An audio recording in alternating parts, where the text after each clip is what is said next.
안녕하세요. 제 얼굴 보니까 기쁘시죠? 네, 제가 좀 웃기게 생긴 얼굴이에요. 네, 어쨌든 사람을 만날 때마다 행복하게 해줄 수 있고 기쁘게 해줄 수 있다면 그것처럼 행복한 게 어디 있겠어요, 그렇죠? 저보고 많이 행복해 하세요. 네, 우리 김순자 권사님 안 행복하신 것 같아요. 네, 오늘 말씀 저희가 함께 나누도록 하겠습니다. 네, 열왕기상 11장 1절부터 13절까지의 말씀입니다. 열왕기상 11장 1절부터 13절까지의 말씀입니다. 네, 한 절씩 교독하고 마지막 절은 함께 읽도록 하겠습니다. 제가 먼저 읽겠습니다. 솔로몬 왕이 바로의 딸 외에 이방의 많은 여인을 사랑하였으니 곧 모압과 암몬과 에돔과 시돈과 헷 여인이라. 여호와께서 일찍이 이 여러 백성에 대하여 이스라엘 자손에게 말씀하시기를 너희는 그들과 서로 통혼하지 말며 그들도 너희와 서로 통혼하게 하지 말라. 그들이 반드시 너희의 마음을 돌려 그들의 신들을 따르게 하리라 하셨으나 솔로몬이 그들을 사랑하였더라. 왕은 후궁이 700명이요 첩이 300명이라 그의 여인들이 왕의 마음을 돌아서게 하였더라. 솔로몬의 나이가 많을 때에 그의 여인들이 그의 마음을 돌려 다른 신들을 따르게 하였으므로 왕의 마음이 그의 아버지 다윗의 마음과 같지 아니하여 그의 하나님 여호와 앞에 온전하지 못하였으니 이는 시도 사람의 여신 아스타롯을 따르고 암몬 사람의 가증한 밀곰을 따름이라. 솔로몬이 여호와의 눈앞에서 악을 행하여 그의 아버지 다윗이 여호와를 온전히 따름같이 따르지 아니하고 모압의 가증한 그모스를 위하여 예루살렘 앞산에 산당을 지었고 또 암몬 자손의 가증한 몰록을 위하여 그와 같이 하였으며 그가 또 그의 이방 여인들을 위하여 다 그와 같이 한지라. 그들이 자기들의 신들에게 분향하며 제사하였더라. 솔로몬이 마음을 돌려 이스라엘의 하나님 여호와를 떠나므로 여호와께서 그에게 진노하시니라.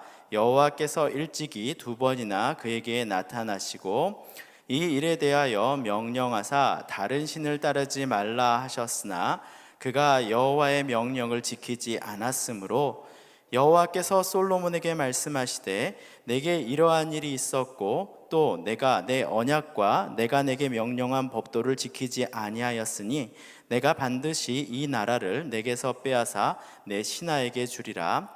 그러나 내 아버지 다윗을 위하여 내 세대에는 이 일을 행하지 아니하고 내 아들의 손에서 빼앗으려니와. 함께 읽겠습니다. 오직 내가 이 나라를 다 빼앗지 아니하고 내 종 다윗과 내가 택한 예루살렘을 위하여 한 지파를 내 아들에게 주리라 하셨더라. 아멘. 네, 감사합니다. 오늘도 일대교구 연합수요 기도에 오신 여러분을 진심으로 환영하고 사랑합니다. 오늘도 우리에게 주시는 그 하나님의 말씀으로 은혜가 풍성한 한 주가 되기를 소망합니다. 여기 한 사람이 있습니다. 그는 태어날 때부터 이 하나님의 사랑을 충만하게 받은 사람이었습니다.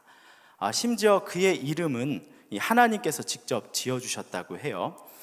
그 이름의 뜻은 완전하다, 또 번영과 평화를 이루다라는 뜻을 가지고 있어요. 곧 형통한 자를 나타내는 이 샬롬의 뜻을 그 이름 가운데 가지고 있는 것이죠. 이 하나님이 그를 얼마나 사랑하셨는지 이름을 지어주신 것에 그치지 않고 심지어 당시 가장 유명한 선지자를 보내가지고 그에게 곧 사랑하는 사람이 부를 때 쓰는 그 애칭마저 지어주시는데요, 그 애칭이 곧 뭐냐면 여호와의 사랑을 입은 자라는 표현이에요. 이름이 좋아요, 안 좋아요? 별명도 좋아요, 안 좋아요? 너무 좋죠, 그렇죠? 그의 부모는 그렇게 그를 부르면서 키웠던 것이에요. 여호와의 사랑을 입은 자여, 형통과 평화를 가져오는 자여, 이렇게 부르면서 그 자녀를 키웠던 거예요. 이 하나님은 그를 사랑하시기에 또 당시에 가장 경건하고 또 똑똑하고 한 선지자를 그의 선생으로 세워서 어릴 적부터 믿음으로 그를 자랄 수 있도록 키우셨다라고 이야기를 합니다. 이처럼 그의 인생은 처음부터 이 하나님의 사랑을 받은 자로서 이 거침이 없이 자랐으며 또 이름대로 그는 자라가며 하나님과 동행하는 인생을 살아가게 됩니다. 하나님은 그로 인해서 기쁨을 이기지 못하셨고 이스라엘 백성 또한 이 하나님의 사랑을 입은 자인 그로 인하여 이 평화를 누리는 세대를 경험하게 됩니다. 여러분, 누구의 이야기인 것 같습니까? 모세요? 사무엘이요? 다윗이요? 네, 오늘 본문의 주인공 누구예요? 솔로몬이에요. 솔로몬이라는 이름을 누가 지어주셨대요? 하나님께서 직접 지어주신 이름이라는 것입니다. 이 솔로몬 왕의 이름은요, 하나님이 이렇게 직접 지어주셨어요. 원어로 그 이름은 샬로몬이라는데 이 샬롬에서 출발한 그 의미를 가지고 있습니다. 그리고 그는 하나님과 사람에게 이 하나님의 사랑을 입은 자라는 여디디아라는 별명을 가지고 있었던 사람이었어요. 그 여디디아마저도 누가 준 거예요? 하나님께서 선지자 나단을 보내가지고 나단을 통해서 그 이름을 전해주셨다라는 것입니다. 별명마저도 선지자를 보내가지고 지어주셨대요. 얼마나 큰 사랑입니까? 그런 사랑을 받았던 사람이 바로 오늘 본문의 주인공 누구라고요? 솔로몬이었습니다. 그는 심지어 어릴 적부터 당대 최고의 선지자였던 나단 선지자 들어보셨죠? 다윗과 연관된 그 나단 선지자를 통해 가지고 어릴 적부터 하나님을 아는 믿음과 경건을 공부하며 자랐다라고 성경은 이야기합니다. 한마디로 말하면 나단은 솔로몬의 멘토 또 은사였던 사람이온 거죠. 그렇게 나단의 가르침을 받고 자란 솔로몬은 후에 이스라엘에 무엇이 됐어요? 왕이 되었죠. 왕이 되었고 하나님께서 다스리시는 평온하고 풍성한 나라 여호와 샬롬의 나라를 만드는데 일조하게 되는 것이 바로 솔로몬의 인생이었던 것입니다. 하나님이 정말 얼마나 솔로몬을 사랑하셨는지 여러분 느껴지십니까? 얼마나 사랑하셨는지를 알 수 있는 거예요. 참 복도 많은 사람이었던 거예요. 그런데 우리는 솔로몬의 이런 인생의 이야기를 들으면서 다른 한편으로 이런 고민을 해보게 되는 거예요. 솔로몬이 이처럼 하나님의 차고 넘치는 사랑을 받을 만한 이 배경과 조건을 가지고 있는 사람이던가? 이런 생각을 해보게 되는 것이에요. 생각해 보세요. 그의 부모를 한번 생각해 보세요. 그의 부모 누구예요? 그의 부모는 바로 지난주 우리가 설교로 들었던 인간이 자기 이익을 위해 얼마나 추락할 수 있고 타락할 수 있는지를 그 정점을 보여줬던 그 사건의 누구와 누구예요? 다윗과 밧세바였어요. 다윗과 밧세바 사이에서 태어난 아들이 누구였어요? 솔로몬이었다는 거예요. 정당한 결혼으로 만들어진 가정이 아니었어요. 심지어 사람의 목숨을 죽이며 죄와 불륜으로 찌들어진 정당하지 않은 이 불의한 가정에서 태어난 자녀가 바로 이 솔로몬이었다는 거예요. 그래서 하나님의 심판으로 뭐예요? 이 솔로몬의 형이 있었잖아요. 근데 그 형마저 어때요? 어릴 적 뭐 했어요? 심판받아 죽었잖아요. 그런 가정 가운데 태어난 사람이 바로 이 솔로몬이었다는 거예요. 이처럼 죄가 넘치는 가정, 죄의 값을 톡톡하게 치른 그 가정에서 태어난 이 솔로몬은 태생부터 어때요? 배경이 깨끗하지 않아요. 죄로 얼룩진 가정이었잖아요. 사람의 생명을 죽인 살인자의 가정이었던 거잖아요. 족보와 배경이 그렇게 좋지 못한 사람이었어요. 또 여러분, 다윗에게는 이 솔로몬 말고도 얼마나 많은 자녀들이 있어요. 사울의 딸 왕족과 결혼해서 낳은 자녀들도 있었단 말이에요. 다른 자녀와 비교해서는 사실 첩에게서 난 서자였던 사람이 누구예요? 솔로몬이었다는 거예요. 자랑할 게 하나도 없는 배경을 가진 사람, 자랑할 게 없는 이 씨앗을 가지고 있는 사람이 바로 누구였어요? 솔로몬이었던 사람이라는 것이에요. 하지만 여기에 복음의 진수가 숨겨져 있는 거죠. 하나님은 다윗과 밧세바의 이 회개를 통해 가지고 그들을 결국 어떻게 하셨어요? 용서하셨죠. 그 첫째 자녀를 잃게 하셨지만 그러나 그 가정을 어떻게 하셨어요? 용서하셨어요. 그들의 진심 어린 회개에 그들을 용서하셨고 그 가정에 하나님이 직접 사랑하고 키우시는 자녀를 키우시는 무엇을 주신 거예요? 선물을 주셨는데 그 선물을 누가 받은 거예요? 솔로몬이 받게 되었다라는 것입니다. 또 그의 사랑하는 선지자 나단을 직접 솔로몬의 선생으로 붙여서 이 나단이 얼마나 유명한 사람입니까? 이 다윗 앞에서 하나님의 마음을 전했던 그 유명한 선지자가 누구의 선생님이 된 거예요? 솔로몬의 선생님으로 붙여주게 됐다라는 거예요. 그래서 솔로몬을 하나님의 마음에 합한 자로 키우셨어요. 그 이름도 주시고요, 그에게 별명도 주시고요, 그리고 하나님의 마음에 더 충만하도록 나단 선지자를 붙여서 그를 어릴 때부터 교육하게 하셨다라는 것입니다. 솔로몬이 아버지의 불륜으로 낳은 서자였음에도 도리어 하나님의 사랑으로 그 형제들을 뒤로하고 이스라엘의 왕이 될 수 있었던 것은 하나님께서 그를 사랑하시고 축복하시고 그를 키우셨기 때문인 것입니다. 그가 하나님 마음에 합한 자로 어릴 때부터 키워졌기 때문인 것이죠. 이처럼 죄로 찌들었던 한 가정이 이 온전한 회개를 통해서 하나님 자신에게 온전히 돌아온 자, 그런 자를 하나님께서 어떻게 하는 거예요? 다시 하나님의 사랑으로 품는 사건을 보여주는 것이 바로 뭐예요? 다윗과 밧세바, 이 솔로몬의 사건 가운데 드러나고 있다는 것이죠. 하나님께서는 뭐예요? 그의 죄를 뭐하지 않으셨어요? 기억치 않으셨어요. 다윗과 밧세바의 죄를 기억하지 않으셨다라는 것이에요. 그들에게 어떻게 했다면 도리어 축복의 시작으로 하나님의 사람을 세우는 축복의 가문으로 이 솔로몬을 통해서 세우시는 모습을 보여주고 있다는 것. 이게 바로 여러분 뭐예요? 복음의 정수죠.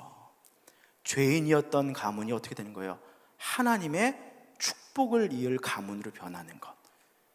그들의 회개를 통해서 그들의 죄를 기억지 아니하시고 그를 하나님의 왕으로, 하나님께서 사용하시는 왕으로 세우시는 놀라운 복음의 정수가 바로 오늘 이야기 가운데, 이 가문 가운데 드러나고 있다는 것이죠.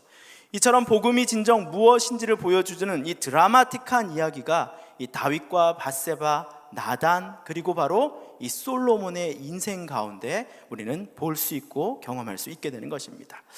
그래서 살인자요, 또 강도자요, 또 죄인이요, 이 핍박자였던 자들이 도리어 하나님에게 크게 쓰임받는 이유인 것이죠. 그렇죠?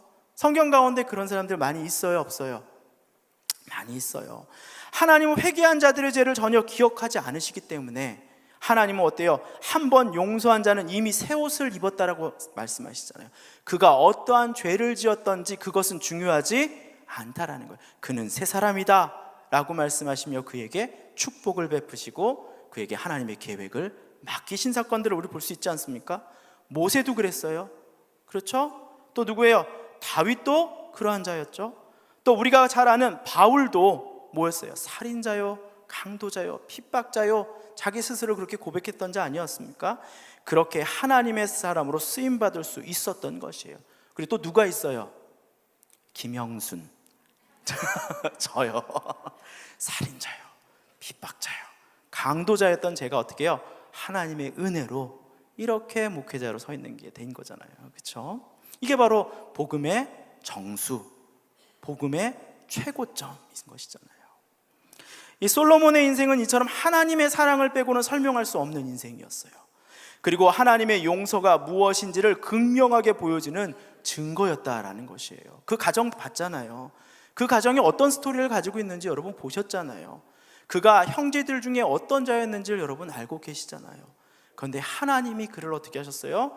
회복하시고 그 가정을 회복하시고 하나님이 그 가정에 자녀를 들어 사용하시는 것들을 보여주고 계신 거죠. 그런데 오늘 본문은 아쉽게도 그렇게 놀라운 하나님의 사랑을 받았던 솔로몬이요, 이 하나님의 사랑으로부터 멀어지는 사건을 담고 있습니다. 참으로 슬픈 이야기죠. 어릴 적부터 하나님을 기쁘시게 하였고 젊어서는 하나님의 마음으로 나라를 다스렸던 그가 오늘 인생의 마지막에 하나님의 사랑을 잃어가는 그 모습을 오늘 본문에서 보여주고 있다라는 것입니다. 이 오늘 본문에 그려진 이 하나님의 사랑을 받은 자, 그렇게 불림받던 그 복음의 산 증인이요, 또 복음의 열매라고 부름받고 살았던 이 솔로몬이 이 무너지는 그 이야기를 통해서 우리는 우리의 믿음을 점검하고 다시금 돌아볼 수 있는 시간을 갖기를 간절히 바랍니다. 자, 오늘 본문의 제목은 여러분 어떻습니까? 이 솔로몬이 그들을 사랑하였더라 라고 말하고 있어요. 솔로몬이 누구를 사랑하였다고요? 그들을 사랑하였더라. 자, 솔로몬은 하나님의 사랑을 받은 자였는데 그 사랑이 누구한테 가고 있어요? 하나님에게 가는 것이 아니고 누구에게요? 그들에게 가고 있는 모습을 보여주고 있다는 것이죠. 오늘 바라보고 있는 것은 하나님이 아니라 바로 이방의 여인들을 사랑하였다라고 오늘 본문에서 이야기하고 있습니다. 자, 본문에서 하나님의 사람은요, 이방의 사람들 중에서 특히나 뭐예요? 모압, 암몬, 에돔, 또 시돈의 사람들과는 뭐하라고 그랬어요? 결혼도 하지 말 것이다 라고 말했는데 누가 오늘 그들을 사랑하고 있어요? 솔로몬이 그들을 사랑하였다라고 성경은 이야기합니다. 심지어 그들에게 자녀를 주지도 말라고 이스라엘 백성들에게 이야기하고 있네. 이스라엘 백성들아, 너희는 그들에게 자녀 또한 주지도 말 것이니라. 너희가 스스로 결혼하려고 하지도 말 것이며 그들이 너희와 결혼하고자 할지라도 그들에게 자녀를 주지 말라라고 하나님이 명령하고 있다라는 것이죠. 금하셨던 거예요. 그런데 오늘 본문의 솔로몬은 1절과 2절에서 반복적으로 이렇게 얘기합니다. 그들을 사랑하였다. 1절에도 그들을 사랑하였다. 2절에도 그들을 사랑하였다. 그 마음이 충만하였다라는 거예요. 이방의 여인을 사랑하는 마음이 충만하였다라고 이야기하고 있는 것이에요. 그리고 성경은 그것이 뭐예요? 마음의 문제라고 반복적으로 이야기하고 있는 거예요. 그 마음이 돌아섰다라고 얘기하는 거예요. 그 마음에 이미 이방 여인을 사랑하는 마음으로 가득 차 있다라고 이야기하는 거예요. 그래서 본문에 자주 쓰이는 표현이 뭐예요? 그가 사랑하였고 마음을 돌렸으며 마음이 그의 아버지 다윗과 같지 않으며 그 마음의 중심이 돌아섰으며 라고 지속적으로 이야기하고 있는 모습을 보여준다라는 것이죠. 이처럼 솔로몬은요, 하나님의 말씀을 거부하고 그 명령을 금하셨음에도 불구하고 그 말씀을 귀담아 듣지 아니하는 것이요, 순종하지 아니함인 것이에요. 원래 솔로몬이 하나님의 은혜가 충만했을 때 하나님에게 구한 것이 무엇이었습니까? 듣는 마음을 허락하소서. 하나님의 지혜를 구했잖아요. 하나님의 말씀에 내가 순종하겠습니다. 하나님의 말씀대로 제가 구하며 나아가겠습니다. 내 인생의 나침판을 오직 성령 하나님께 집중하며 하나님의 말씀에 순종하며 나아가겠습니다. 들려주시는 그것을 내가 말하겠습니다 였단 말이에요. 근데 하나님의 마음이 들리는데도 지금 어때요? 그것을 거부하고 순종하지 아니하며 자기의 마음으로 살아가고 있는 모습을 보여주고 있다는 것이죠. 그 마음에 하나님보다도 더 사랑하는 것이 있다는 것이에요. 그것이 가득 차 있다는 것이에요. 하나님이 금하신 것을 마음에 스스로 어겼다는 것이죠. 여러분, 선악과를 금하신 하나님의 말처럼요, 당시 모압과 암몬, 에돔, 시돈은요 하나님께서 금하신 백성이었어요. 그 족속과는 상종하지 말라라고 하나님께서 명령을 내리신 거였단 말이에요. 이건 안 돼, 이 선은 넘으면 안 되는 거야, 이 선은 아니야 라고 명확하게 이야기하신 분이었단 말이에요. 그들은 심지어 그 종교성에 있어서도 주의가 매우 필요한 족속이었어요. 종교가 달랐는데 그 종교가 너무나 위험한 종교였다는 거예요. 여러분, 모압은 그모스라는 태양신을 믿었는데요, 이 자녀를 희생제물로 바치는 의식을 드렸어요. 누구를요? 내 자식을 희생제물로, 그게 신께서 기뻐하는 일이라고 그렇게 제사를 드리던 종교였단 말이에요. 암몬의 밀곰 몰렉도 어땠어요? 자녀는 아니더라도 어린아이들을, 순결하다 해서 어린아이들을 뭐 했어요? 불로 태워가지고 제물로 바치는 제사를 드리는 민족이었단 말이에요. 반인륜적인 종교였단 말이에요. 시돈은 아스다롯을 섬겼는데 여러분, 그게 뭐 바알과 아스다롯 그 신이잖아요. 다산과 풍년, 다산하려면 어떻게 해요? 생명이 된 거죠. 풍년이면 뭐예요? 땅에 축복이 와야 되니까, 비가 많이 내려야 되니까, 그래서 뭐예요? 이 성적인 간음으로 제사를 드렸잖아요. 이스라엘 백성들이 뭐예요? 포로기에 돌아왔을 때 성전 앞에 창기들이 있었잖아요. 그 신에 빠져가지고 그것을 믿고 제사를 드렸던 이방의 여인을 마음에 두고 사랑하였고, 솔로몬은 그 마음을 돌려 하나님을 떠났다고 말을 하고 있다는 거예요. 여러분, 이런 이방신을 섬기는 그의 후궁이 몇 명이요? 700명. 한두 명도 아니야. 몇 명이요? 700명. 첩이 몇 명이요? 300명. 였다고 본문은 이야기해요. 지혜가 있긴 있었나 봐요. 말 한마디 해도 그냥 여자분들이 아우 그죠? 야, 대단한 사람이에요. 그죠? 죄는 마음에 품고 사랑할 때, 여러분, 죄는 마음에 품고 사랑할 때 그 뿌리가 내리며 줄기가 자라고 열매를 맺게 되는 것이에요. 우리가 지금 여러분 눈에 무엇을 보고 있습니까? 눈은 마음의 창이라 그러잖아요. 내가 그것을 눈으로 보고 마음에 품고 사랑하면 그 죄가 어떻게 되는 거예요? 내 삶에 뿌리를 내리게 되는 것이에요. 그러면서 뭐예요? 가지가 자라고 열매를 맺게 되는 거예요. 이 뭐예요? 후궁이 700이고 첩이 300명이란 말이 누구예요? 이 솔로몬이 잘 될 때는 와, 그의 영광이 이렇게 컸구나라고 얘기하겠지만 오늘 본문에선 이건 뭐예요? 그가 이렇게 죄의 열매가 많았다라는 것을 나타내는 것밖에 되지 않는다는 거예요. 그의 뿌리가 내렸고 가지가 자랐고 이렇게 열매가 맺혔다라고 이야기하고 있다는 것이죠. 무엇을 사랑하고 있는지가 이 나의 신앙의 시작점이다라는 것이에요. 좀 번외의 이야기지만 요즘에 그 유튜브에 여러 가지 영상들이 많아요. 다른 목사님들의 얘기들도 많아요. 가끔씩 그런 거 갖고 질문하시는 분들이 있는데, 여러분, 눈은 뭐라고요?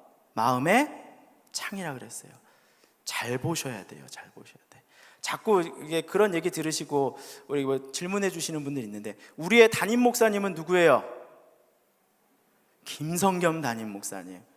누구의 말을 잘 들어야 돼요? 담임 목사님 말씀 잘 들어야죠. 자꾸 그분들 얘기 들으면서 이렇다 저렇다 얘기하면 그 교회로 가시면 돼요. 제가 충격적인 얘기일지 모르지만 우리는 동산교회 성도고, 동산교회 성도는 누구의 말씀을 잘 집중해서 듣는 자들이에요? 담임 목사님의 말씀을 잘 듣고 그 신앙을 따라서 살아가는 자들인 거예요. 그래서 뭐예요? 목사님 그런 거 봐도 돼요. 괜찮아요. 그런데 그것을 뭐하면? 사랑하면 안 되는 거예요. 지혜 있으셔야 돼요. 지혜. 이해되시죠? 제 말이 무슨 말인지? 지혜가 있으셔야 됩니다. 네. 지금 내가 하나님보다 먼저 마음에 두는 것이 있다면 그것이 매일 떠올리고 매일 생각하는 그 사랑함이 아니길 바랍니다. 이 죄를 사모하고 죄의 마음에 두는 것은요, 결국 삶의 이 죄의 열매, 결과를 결국은 드러나기 때문인 거예요. 그래서 오늘 본문에 드려진 이 1000명의 여인의 이야기가 지극히 비극적인 오늘의 상황을 나타내고 있다는 것이죠. 그만큼 솔로몬이 죄의 싹, 죄의 열매, 그것이 숨길 수 없을 만큼 드러나고 있다는 것입니다. 그리고 솔로몬의 죄가 더 심각한 것은요, 오늘 본문에 보면 그가 결국 하나님이 금하신 이방 여인을 아내로 맞은 것을 넘어서서 그들을 위해 무엇을 지었다 그래요? 산당, 예배하는 공간을 지었다라는 거예요. 심지어 앞서 말한 그러한 반인륜적이고 더러운 제사의 방법을 허용하고 그가 그것과 함께 하였다라고 성경은 이야기하고 있어요. 설마요, 목사님? 아니요. 오늘 본문 5절과 6절 말씀 한번 읽어볼까요? 5절 6절입니다. 시작. 모압의 가증한 그모스를 위하여 예루살렘 앞 산에 산당을 지었고 또 암몬 자손의 가증한 몰록을 위하여 그와 같이 하였으며 그가 또 그의 이방 여인들을 위하여 다 그와 같이 한지라 그들이 자기의 신들에게 분향하며 제사하였더라 라고 오늘 본문에서 이야기하고 있다는 거죠. 여러분, 그 종교가 얼마나 잔인한 종교인지 제가 앞서 설명드렸잖아요. 그 종교가 얼마나 추악하고 더러운 종교인지를 앞서 설명해 드렸잖아요. 8절을 보면 분명히 하나님은 뭐에게 말했어요? 그에게 다른 신을 모하지 말고 따르지 말라 하셨으나 그가 뭐했다요? 여호와의 명령을 지키지 아니하였다. 그 말은 뭐예요? 다른 신을 따랐다라는 거예요. 다른 신을 섬겼다라는 거예요. 다른 신에 예배하였다는 거예요. 다른 신에 제사하였다라는 말인 거예요. 솔로몬은 이처럼 하나님을 버리고 이방신을 믿고 그 이방의 여인들과 함께 사람과 자녀를 제물을 드리는 제사, 음행이 넘치는 제사를 허용하고 함께 하였다라는 것이죠. 참여하지 않아도 그걸 방조함으로써 이미 죄가 너무나 큰 거예요. 하나님을 모욕되게 하는 것을 넘어서서 하나님을 분노하게 하신 죄를 바로 오늘 그 솔로몬이 졌던 것이죠. 그런데 너무나도 이게 충격적이지만 여러분, 성경을 잘 아시는 분들은 알 거예요. 이런 제사가요, 이스라엘 가운데서도 행하여졌던 과거를 성경의 구약과 신약에서 많이 찾을 수 있어요. 사람이 마음이 잠깐 잘못되면요, 이렇게 될 수 있다라는 것입니다. 하나님은 이런 솔로몬에 대하여 말씀하시길 7절 말씀이죠. 함께 읽어보도록 하겠습니다. 솔로몬이 마음을 돌려 이스라엘의 하나님 여호와를 떠남으로 여호와께서 그에게 진노하시니라. 여호와께서 일찍이 뭐에게요? 그에게 2번이나 그에게 나타나셨다. 하나님께서 이미 뭐예요? 2번이나 나타나 그를 돌이키고자 하셨다는 거예요. 제발 아니야, 돌아와줘. 그거 아니야 라고 2번이나 얘기하셨다는 거예요.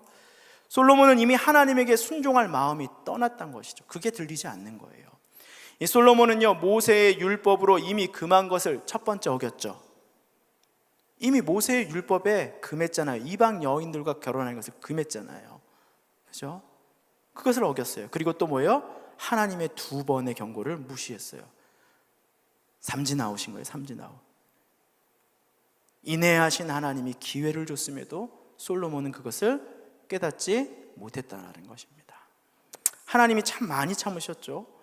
하나님께서 끝내 진노하셨습니다. 화가 엄청 나셨다는 거예요. 하나님이 이제 솔로몬을 고발하셨어요. 너 고발, 고소하신 거예요. 그를 법정 앞에 세우시고 그의 죄를 참지 아니하시고 철저하게 고발하셨다고 9절 말씀에서 이야기하고 있는 거예요. 9절 말씀 같이 보도록 할까요? 함께 읽어보도록 하겠습니다.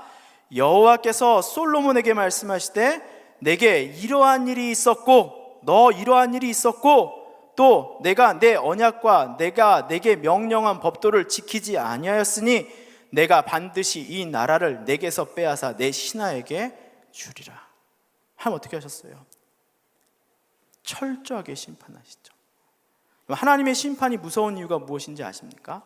하나님은 우리가 회개한 죄는 기억지 아니하시지만 그것을 기록하는 것은 멈추지 않으셔요.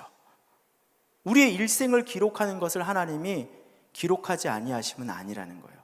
이것이 죄가 없다라고 말씀하시며 기억지 아니하시지만 그러나 우리가 지은 죄를 싹 지우는 것은 아니라는 거예요. 그 행동에 대해서 하나님은 심판의 때에 우리의 모든 죄를 낱낱이 드러내십니다.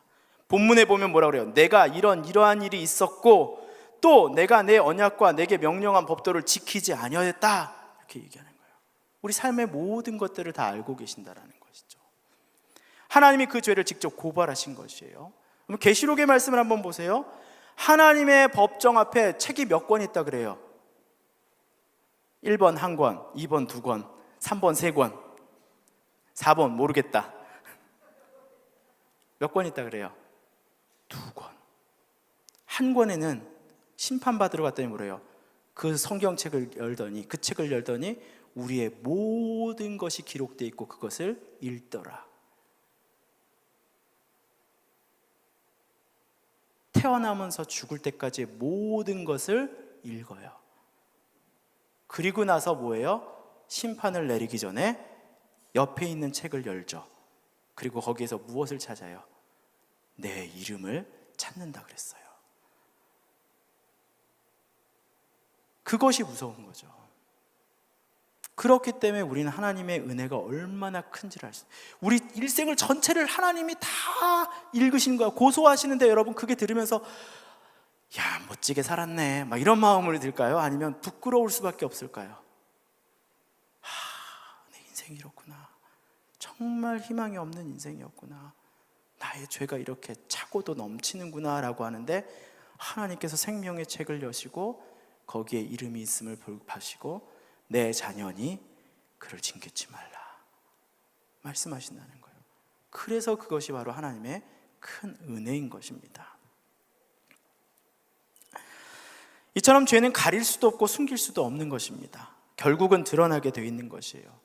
그것을 감출 수 있는 방법은 유일한 길은 하나밖에 없어요. 뭐 하는 거요? 회개하는 것. 아무리 큰 죄를 지었다 하더라도 하나님 앞에 정직하게 회개하는 것입니다. 하나님의 공의를 구하는 것밖에 그 죄의 심판을 벗어날 수 있는 것이 없다라는 것이죠. 여러분 동물들 있잖아요. 곤충들도 되겠죠. 곤충들이 1년에 한 번씩 하는 게 있습니다. 뭔지 아세요? 탈피라고 해요. 탈피. 껍데기를 벗는 과정. 여러분 아세요? 네, 곤충들이 이렇게 탈피를 해요. 자기 몸을 보호하였던 딱딱한 껍데기, 더 오래 쓸 수도 있을 것 같은데 그 껍데기를 어떻게 하는 거예요? 철저하게 버리잖아요. 그죠? 막 옛날에 어릴 적에 이제 놀다 보면 매미 껍데기 막 이렇게 있는 거 보고 막 그러잖아요. 그 껍데기를 벗어요. 그리고 나서 제가 그 매미를 딱 봤는데 다 껍데기 벗고 딱 나오는데 어떤 색이에요? 저만 봤나요? 허연, 갈색이었던 매미가 아니라 무슨 색이에요? 허연, 속살이 드러나는데 그 매미를 만져봤더니 어때요? 딱딱한 게 아니라 어때요? 물컹물컹하고 힘 조금만 툭 줘도 터져버릴 것 같은 정말 연약하고 나약해 보이는 그 껍데기를 가지고 있어요. 그런데 그것을 가지고 그 탈피의 과정을 가져야지만 매미는 어떻게 할 수 있는 거예요? 1년을 안전하게 더 살아갈 수 있게 되는 거잖아요. 그것처럼 신앙도 그래요, 여러분. 사람들은 가끔 자신의 인생을 자신이 세우고 지킨다고 생각을 해요. 내가 하나님의 은혜를 이 정도 받았으면 됐지라는 껍데기에 살아가는 경우가 많다라는 거예요. 근데 그 껍데기가요, 조금만 나를 드러낸 순간 금이 가기 시작했고요, 금방 깨져버릴 수 있는 껍데기라는 걸 몰라요. 다시금 어떻게 하는 거예요? 그 껍데기를 벗어 던지고 새 은혜의 껍데기를 입고 살아나야 한다는 것을 모른다는 것이죠. 이 껍데기를 벗는 과정은 어때요? 연약해지고 나약해지는 과정이죠. 하나님의 은혜를 구하는 과정이니까. 공격받을 수 있고 죽을 수도 있는 그 위험이 있지만, 내가 두려워하는 것 가운데 노출될 수도 있는 그 과정이지만, 그러한 과정을 통해야지만 우리는 어때요? 믿음으로 살아갈 수 있고 신앙으로 더 굳건히 세워져 갈 수 있는 것이 되는 것입니다. 여러분 생각해 보세요. 솔로몬도 그가 배경도 족보도 없는 연약한 자였을 때 가장 먼저 한 것이 여러분 무엇이었습니까? 솔로몬의 처음에 왕이 되는 그 과정을 한번 생각해 보세요. 그가 하나님에게 구했던 것이 무엇이었습니까? 1,000번제를 하나님 앞에 먼저 드렸어요. 하나님께 예배하기를 먼저 했고요, 듣는 마음을 제게 주시옵소서 지혜를 구했고요, 하나님의 말씀을 듣는 마음, 그리고 하나님을 예배하는 마음을 그의 마음 가운데 가졌다는 거예요. 내가 연약하니 하나님의 은혜를 더 간구하고 찾았다라는 것이에요. 그래서 성전을 기쁘기를 매우 기뻐하였고요, 그는 하나님의 마음을 듣고 그대로 백성에게 행하기를 즐거워하였던 자였고요, 내 얘기가 아니었어요. 그리고 하나님의 성전을 몇 년 동안 세웠어요? 7년 동안. 자신의 왕궁을 짓기보다는 누구의 성전을? 하나님의 성전을 철저하게 준비해서 7년 동안 섬기는 일을 감당했다는 거예요.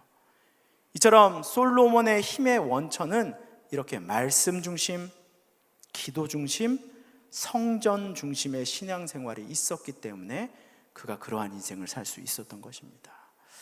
그럼 우리의 신앙도 그렇습니다.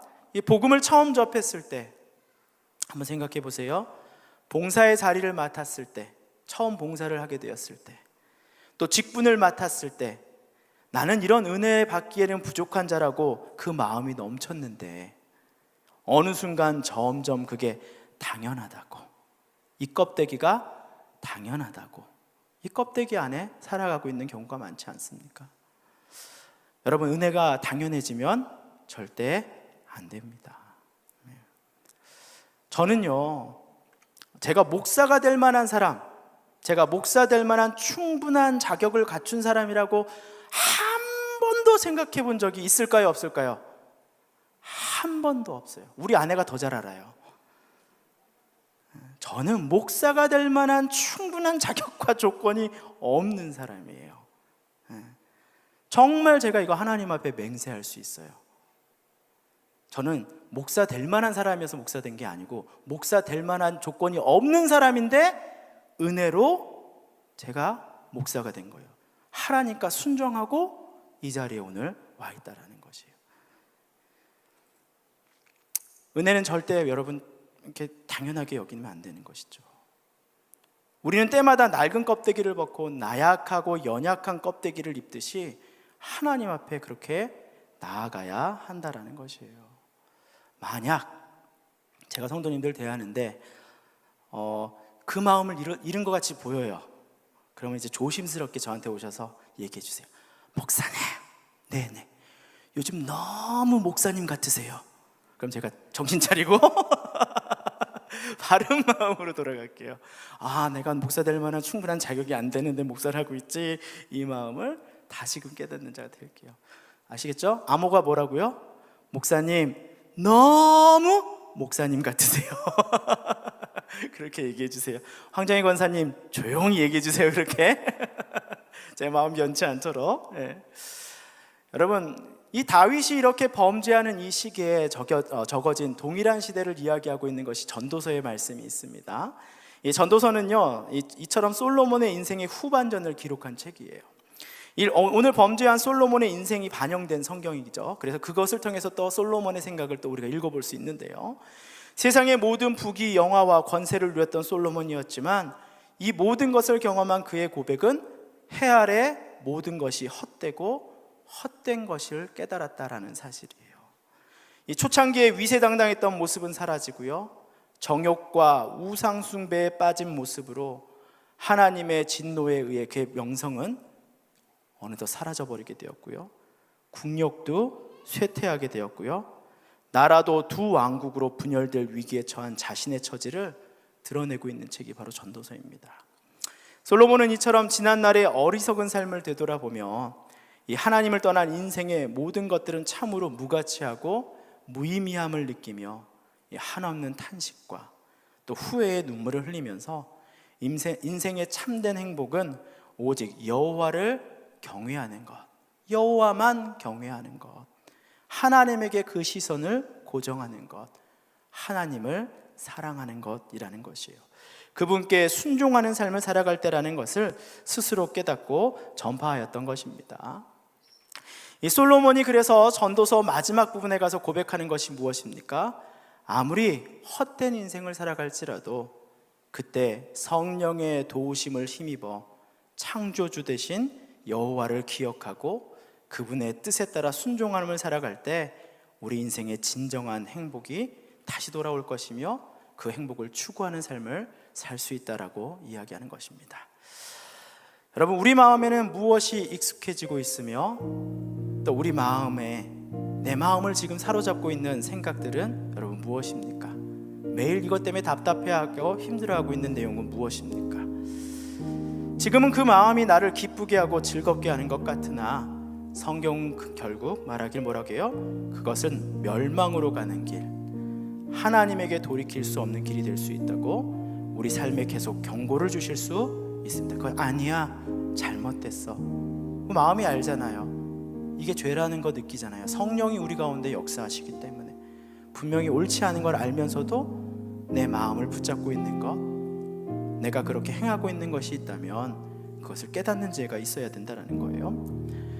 이미 경고를 받으신 분들도 있을 거예요. 너 그렇게 살지 마. 성령이 말씀하시기도 하고, 공동체 가운데 자주 듣는 것, 여러분 공동체에 나오세요. 왜? 나 혼자 살면 나 잘 사는 것 같은데요, 공동체 가운데 가면 내 부족한 모습들도 얘기해 줄 수 있어요. 약점 얘기해 주면 좋은 거죠. 내가 그거 잘 개발하고 잘 노력하면 약점이 없는 게 되는 거잖아요. 그렇죠? 나한테 득인 거잖아요. 그렇죠? 공동체 가운데 자주 듣는 말이 있다면 깊게 고민해 볼 필요도 있다라는 거예요. 그 음성을 계속 거부하고 돌이키는 분들이 있으십니까? 늦기 전에 지금 그 음성에 순종하시고 다시금 하나님의 은혜로 돌아오는 여러분이 되기를 바랍니다. 마음을 잡고 사랑하는 것을 내려놓고 스스로 더없이 연약해지는 것 같은 그 간절함이 있어야 그곳에 무엇이 있다고요? 하나님의 은혜와 역사가 그곳 가운데 있는 겁니다.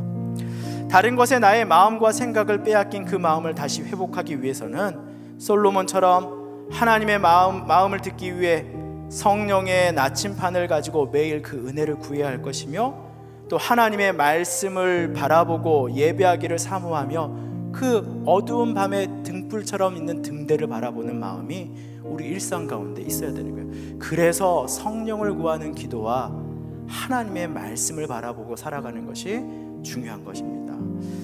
여러분, 다윗의 죄를 기억지 않고 도리어 그가 회복하였을 때 그를 축복의 도구로 사용하시고 솔로몬을 통해 그 나라를 화평케 하셨던 것처럼, 또 솔로몬의 회개로 심판 중에도 그 자손을 남기셨던 것처럼 더 늦기 전에 돌이킴으로 우리 삶에 다시금 복음의 진수인 그 용서와 회복, 그리고 끊어졌던 하나님의 계획과 소망이 다시금 살아나 자자손손 흘러가게 되는 그 놀라운 은혜를 경험하는 동산의 성도님들이 되기를 축복합니다. 아멘. 이제 나의 마음을 빼앗고 나의 마음의 생각을 빼앗는 모든 거짓된 것들을 버리시고 다시금 하나님 말씀과 음성에 귀 기울이고 예배하기를 즐거워하며 형통한 자요 평화를 이루는 자라고 불림받는 동산의 귀한 성도들이 되기를 축복합니다. 아멘. 이 시간 함께 찬양하고 저희 기도하도록 하겠습니다.